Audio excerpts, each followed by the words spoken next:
ने पूछा है कि ये शूद्र पैदा क्यों हो गए, ये हरिजन पैदा क्यों हो गए हैं। पैदा हो जाने का कारण है दुनिया में वर्ग सदा से हैं, क्लासेस सदा से हैं, लेकिन वर्ण हिंदुस्तान की अपनी ईजाद है। वर्ण दुनिया में कहीं भी नहीं। वर्ग सब जगह है, गरीब है, अमीर है, लेकिन शूद्र और ब्राह्मण और क्षत्रिय और वैश्य जैसा वर्ग कहीं भी नहीं, वर्ण कभी भी नहीं। वर्ग का मतलब यह होता है कि कोई आदमी गरीब है, वो चाहे तो कल अमीर भी हो सकता है, कोई रुकावट नहीं। फ्लूइडिटी है, एक तरलता है।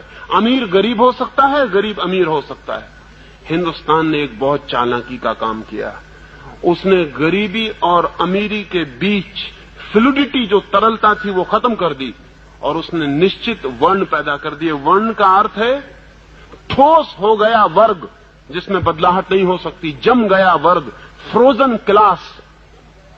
शूद्र को, गरीब को उसने कह दिया, दीन को, हीन को उसने कह दिया कि बस तू जम गया, अब तेरे भीतर से बदलाहट नहीं हो सकती, तू ऊपर नहीं जा सकता। ऊपर की क्लासेस को इससे फायदा हुआ क्योंकि नीचे की क्लासेस का कंपटीशन, प्रतियोगिता खत्म हो गई। हिंदुस्तान ने एक तरकीब ईजाद की प्रतियोगिता खत्म करने की। करोड़ों शूद्रों से प्रतियोगिता खत्म हो गई। अब उनके बेटे ब्राह्मणों के बेटों से संघर्ष न कर सकेंगे ऋषि होने का। अब उनके बेटे वैश्यों के बेटों से धनपति होने का संघर्ष न कर सकेंगे। अब उनके बेटे बहादुरों की तरह लड़ ना सकेंगे, क्षत्रियों से संघर्ष न कर सकेंगे।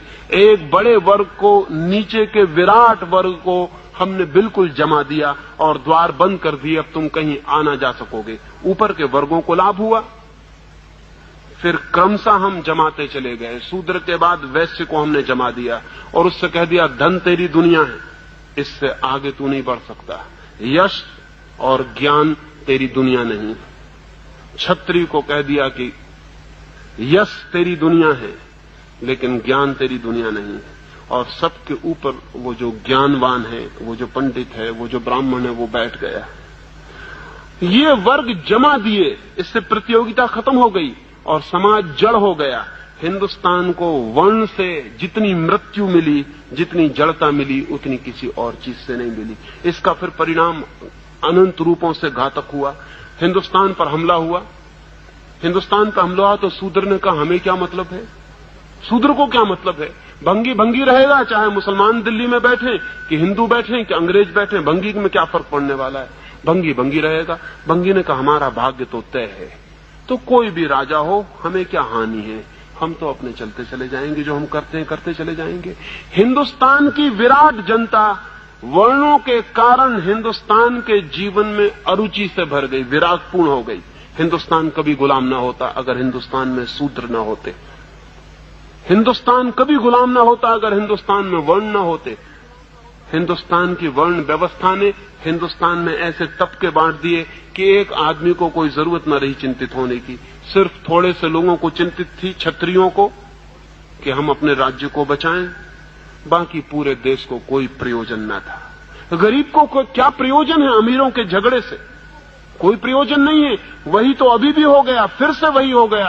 अंग्रेज हिंदुस्तान से गए, गरीबों ने सोचा था हमें कुछ मिल जाएगा, फिर उनको पता चला कुछ नहीं मिलता। अंग्रेज पूंजीपति बदल जाता है, हिंदू पूंजीपति उसकी जगह बैठ जाता है। गरीब अपनी जगह है, वो वहीं के वहीं है, उससे कोई फर्क नहीं पड़ता है।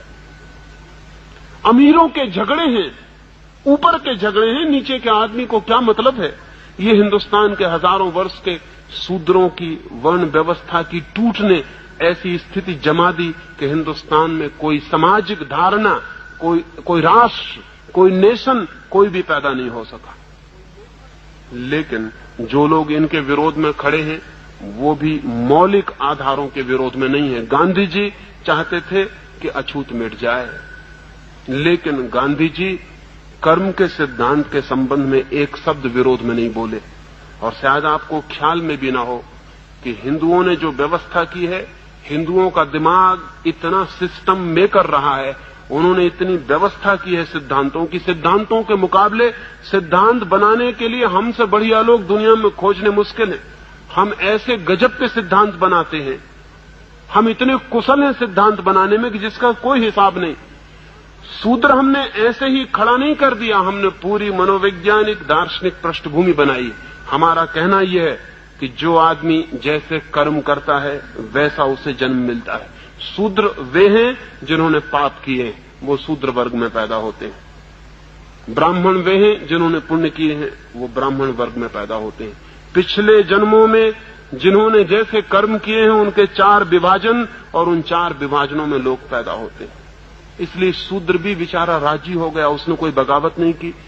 उसने कहा कि ठीक है, हमने पिछले जन्म में बुरे कर्म किए होंगे इसलिए हम शूद्र हो गए हैं, अब अच्छे कर्म करेंगे तो अगले जन्म में ब्राह्मण हो जाएंगे। अगले जन्म की आशा में वो आज शूद्र होने को राजी हो गया। हिंदुस्तान का शूद्र राजी है, अगले जन्म की प्रतीक्षा कर रहा है। और हिंदुस्तान का दिमाग बेईमान है, जिसको भी राजी करवाना हो उसे अगले जन्म का प्रलोभन दे दो, वो राजी हो जाता है। जब तक ये कर्म की विचार सरणी न टूटे और जब तक हम इसकी पुनर्व्याख्या न करें, तब तक शूद्र को मुक्त होना बहुत मुश्किल मामला है। और बड़ा मजा तो ये है कि जिससे उसे मुक्त होना है वो उसी से बंधने की पूरी कोशिश कर रहा है। विनोबा जी या गांधी जी उसको उन्हीं मंदिरों में ले जाने के लिए प्रवेश दिलवा रहे हैं जिन मंदिरों से उसे मुक्त होना चाहिए। ये बड़े मजे की बात है। जिन हिंदू पुरोहितों से मुक्त होना है, गांधी जी और विनोबा जी कह रहे हैं कि उन मंदिरों में शूद्र का प्रवेश होना चाहिए। ये बड़ी क्रांति की बात है कि मंदिर में शूद्र का प्रवेश हो। किसके मंदिर में? उसी मंदिर में जिसने उसे शूद्र बनाया, उन्हीं पुरोहितों के मंदिर में जिनने उसको हजारों वर्षों तक पीड़ित किया और शोषित किया। मैं तो कहूंगा एक शूद्र को किसी मंदिर में नहीं जाना चाहिए। अगर सारे ब्राह्मण पैर पड़े तो भी नहीं जाना चाहिए, क्योंकि उस मंदिर में क्यों जाना जिस मंदिर ने तुम्हें तोड़ा और नष्ट किया और बर्बाद किया और शोषण किया। लेकिन गांधी जी और उनके सब साथी कहते हैं कि मंदिर का द्वार खोलो, हम शूद्र को मंदिर में ले जाएंगे। बड़ी क्रांति हो रही शूद्र को मंदिर में ले जाने की। ये ब्राह्मण का ढीला पंजा जो हो रहा है उसको फिर कसे जाने की तरकीब है। फिर ब्राह्मण के हाथ में पहुंच जाएगा ये शूद्र उसके मंदिर में जाते ही। आज वर्ण टूटने के करीब आ गए हैं, व्यवस्था टूटने के करीब आ गई। उसको फिर से नई शक्ल देके फिर उसको उसी व्यवस्था के भीतर रखने की कोशिश चल रही है। डर है कि कहीं शूद्र हिंदुओं के बाहर न चला जाए। लेकिन शूद्र को हिंदू के भीतर रहने की जरूरत क्या है? सच तो यह है किसी को भी हिंदू होने की जरूरत क्या है, किसी को मुसलमान होने की जरूरत क्या है? आदमी होना पर्याप्त है। और जिसको आदमी होना पर्याप्त नहीं मालूम होता वो हिंदू या मुसलमान होने से कुछ और विकसित नहीं हो जाएगा। आदमी होना काफी है। हिंदुस्तान में एक क्रांति की जरूरत है कि शूद्र तो कह ही दें कि अब हम हिंदू नहीं हैं, लेकिन बहुत से वे लोग जो शूद्र नहीं हैं और बुद्धिमान हैं वे भी कह दें कि हम हिंदू नहीं हैं। और बहुत से वे लोग जो बुद्धिमान हैं कह दें कि हम मुसलमान नहीं हैं। बहुत से वे लोग जो बुद्धिमान हैं कह दें कि हम जैन और ईसाई नहीं हैं, हम आदमी हैं। और अगर हमें खोज लगनी है सत्य की, अगर हमें प्रभु को खोजना है तो हम खोजेंगे, लेकिन हिंदू के मंदिर में नहीं, मुसलमान के मंदिर में नहीं। इतनी बड़ी दुनिया उसका मंदिर है, हम यहीं खोजेंगे। हम क्यों किसी मंदिर की बंद दीवारों के भीतर जाएं? इतना विराट मंदिर है उसका, हम इसका दर्शन यहीं करेंगे। लेकिन इसकी हिम्मत शूद्र भी नहीं जुटा पाते।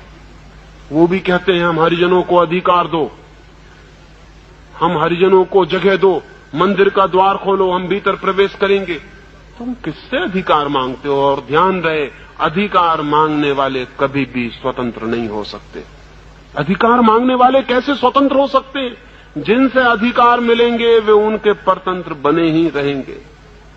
और जिन्होंने हजारों वर्षों तक दिमागी सांचे बना के आदमी को कसा है, वो इतने होशियार हैं कि वो नए सांचे बना लेंगे और फिर कस लेंगे। नहीं, सब जाल तोड़ के बाहर आने की जरूरत है।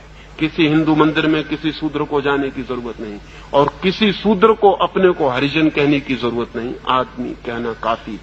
तो मुझसे मत पूछें कि मैं हरिजन के घर में क्यों नहीं ठहरता। मैं घर में ठहरता हूं, हरिजन और गैर हरिजन से मुझे कोई मतलब नहीं। आप आ जाएं, मुझसे कहें कि चलें मेरे घर, वहां मैं ठहर जाऊंगा। लेकिन अगर जरा भी आपको भ्रम हो और आप प्रचार करें कि हरिजन के घर में ठहरा हूं, तो ऐसे पागलपन में मैं नहीं जाने को राजी होऊंगा। ये पागल घर है। आदमी का घर होता है मैं मेहमान बन सकता हूं आदमी का, हरिजन वगैरह से मुझे कोई मतलब नहीं है। 1000 कारण हो सकते हैं, लेकिन एक ही कारण काफी है।